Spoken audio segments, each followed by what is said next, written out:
જય વસરાજ, જય ગુરુદેવ, જય મસુમા, જય અભયમાં. અને આવી ગયા છીએ તમારા માટે નવી રસોઈ લઈને. એટલે કે આપણે આજે બનાવવાની છે ભરેલા મરચાંની કઢી. એટલે કે આખા મરચાંની કઢી બનાવવાની છે. તો જરૂરથી તમે અમારી રેસીપી જોઈ લેજો અને કેવી લઈ ગઈ એ જરૂરથી અમને કોમેન્ટમાં બતાવજો. તો હાલો મિત્રો, આપણે ભરેલા મરચાંની કઢીની રેસીપી સ્ટાર્ટ કરીએ. અને તો હાલો સ્ટાર્ટ કરીએ.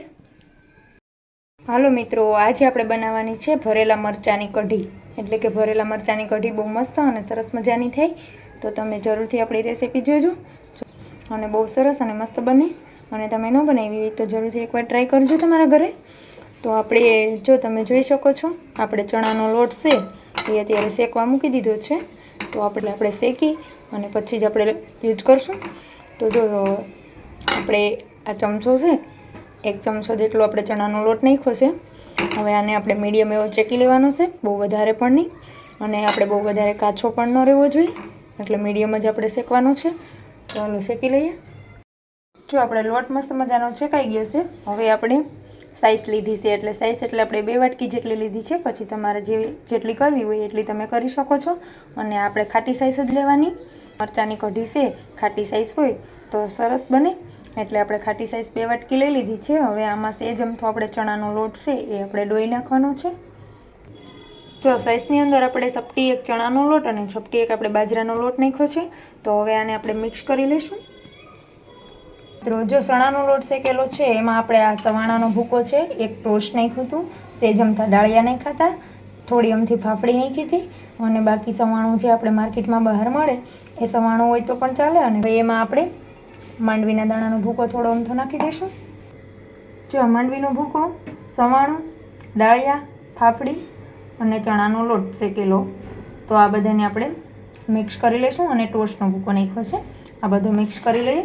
અને આમાં આપણે અડધું ફાડું લીંબુનું નાખવાનું છે. તો હાલો લીંબુ પણ આપણે આમાં એડ કરી દઈએ.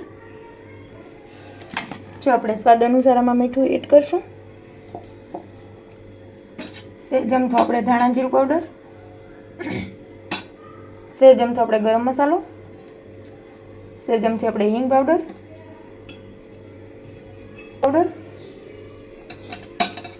અને લાલ મરચું પાવડર તમારે નાખવું હોય તો તમે ઈજને લીસે નાખવું હોય તો તમે નાખી શકો છો.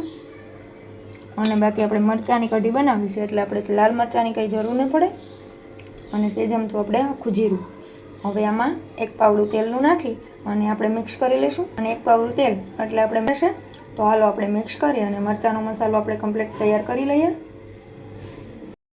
જો આમાં થોડી એવી ખાંડ નાખતા ભૂલાઈ ગઈ હતી, તો એ પણ તમે કહી દઉં છું કે આપણે આમાં થોડી ખાંડ પણ એડ કરવાની છે. કેમ કે લીંબુ નાખ્યું છે એટલે આપણે ખાટા મીઠો મસાલો બને.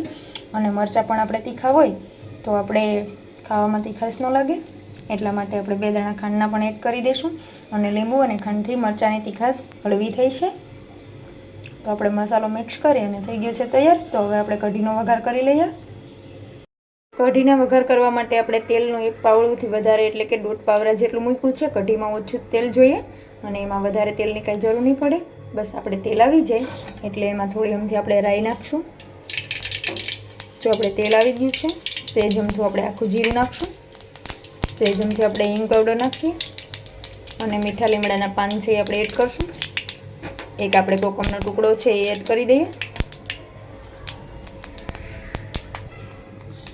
ત્યાર પછી આપણે તૈયાર કરેલી સાઈઝ છે એથી આપણે વઘાર કરશું.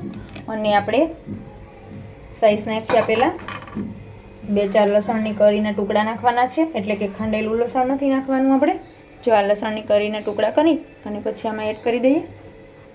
જો આપણે આમાં સાઈઝ એડ કરી દીધી છે અને હવે થોડી વાર ઉકળવા દઈશું એટલે કે સાઈઝ આપણી પાકી જાય. અને આમાં આપણે ઉપરથી હવે મસાલા નાખવાના છે. સેજ અમથી હળદર નાખવાની છે, કેમ કે આપણે મરચાં ભરેલ મસાલો છે એમાં આપણે આ બધા મસાલા યુઝ કર્યા જ છે. એટલે આમાં આપણે સાઈઝ છે એટલે સાઈઝ જેટલા જ આપણે મસાલા નાખવાના છે, જેટલી આપણે સાઈઝ નાખી છે એટલા જ, વધારે નથી નાખવાના. પર આપણે મરચાંનો મસાલો અને આ મસાલો વધારે થઈ જશે એટલે આપણે ખાવામાં થોડું ઓલું લાગે. અને હવે આપણે સાઈઝ પ્રમાણે આપણે જે સ્વાદ અનુસાર મીઠું આવે તો આપણે મીઠું પણ એડ કરી દઈએ. અને સાઈઝ આપણે ખાટી લીધી છે એટલે આપણે આખી ખાંડ અથવા તો તમે ગોળ પણ નાખી શકો છો. તો આપણે ખાંડની 1 ચમચી નાખી દઈએ. ગોળ નાખીએ તો વધારે સ્વાદમાં મીઠી લાગે. એટલે ગોળ નાખો તો વધારે સારું. જે સ્વાદ અનુસાર મસાલા નાખવા પડે એ મસાલા આપણે એડ કરી દીધા છે. અને હવે આને આપણે ધીરા ગેસે મસ્ત મજાની ઉકળવા દઈશું. ઉકળી જાય ત્યાં સુધીમાં આપણે મરચાં ભરી અને તૈયાર કરી લઈએ. મરચાંનો આપણે જે મસાલો છે એ તો આપણે કમ્પ્લીટ થઈ જ ગયો છે. જો મસાલો કમ્પ્લીટ થઈ ગયો છે, હવે મરચાંમાંથી આપણે નસ અને બીયા બધા કાઢી અને મરચાં કમ્પ્લીટ કરી પછી આપણે આમાં મસાલો બધો ભરવાનો છે તો ભરી લઈએ. ત્યાં સુધીમાં આપણી કઢી છે એ ઉકળી જાય. જો આપણે કઢી ઉકળે છે ને તો હવે આપણે સાઈઝમાં આપણે જે લોટ ડોયો હતો એના કારણે આપણે કઢી છે એકદમ ઘાટી થશે. તો આપણે મરચાં ભરેલી કઢીમાં વધારે ઘાટી નથી રાખવાની, થોડી આછી કરવાની છે. તો આપણે ગ્લાસ જેટલું પાણી એમાં ઉમેરી દઈશું. જો આપણે ગ્લાસ એક પાણી ઉમેર્યું છે અને આને હવે એકદમ પાકવા દેવાની છે. મસાલા લીધા છે, હવે આને આપણે ધોઈ અને મસ્ત મજાના સાફ કરી લઈએ. જેમ બને એ મોટી સાઈઝના અને પોંભર મરચાં હોવા જોઈએ, એટલે કે આપણે જે મસાલો ભરવામાં છે એ સહેલાઈથી મસ્ત ભરાઈ જાય મસાલો.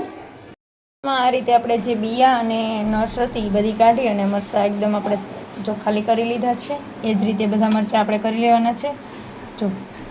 જો તમે જોઈ શકો છો આપણે એક પણ બી નહીં રહેવા દેવાનું, એટલે જરાય તીખાશની બીક ન રહે. આવી રીતે બધું કાઢી નાખવાનું. જો આપણે એને આમાં મરચાં ભરી અને આપણે કઢીમાં એડ કરી દીધા છે. હવે થોડી વાર પાકવા દઈશું એટલે મસ્ત મજાની આપણી કઢી છે એ તૈયાર થઈ જશે. મજાની પાકી અને કમ્પ્લીટ થઈ ગઈ છે. આપણે લીલા ધાણા છે એમાં એડ કરી દઈશું થોડા.